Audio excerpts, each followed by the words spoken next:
இன்னைக்கு மார்னிங் என்னன்னு தெரியல. நல்லா எனர்ஜெட்டிக்கா என் தம்பியோட ஷர்ட் எடுத்து போட்டு ஒரே வைப் பண்ணிட்டு இருந்தேன். வீடு கிளீன் பண்றதுக்கு இந்த அளப்பறையா அப்படிங்கிற மாரி தான் பண்ணிட்டு இருந்தேன்.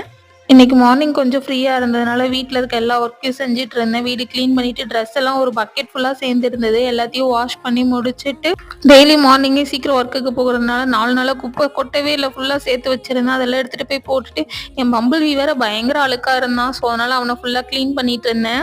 பம்பிள் பீய ஃபுல்லா கிளீன் பண்ணி முடிச்சுட்டு கிட்டத்தட்ட ஒரு 1 மந்த்தா பம்பிள் பீய நான் கண்டுக்கவே இல்ல. ஒரே டஸ்ட்டா இருந்தான்.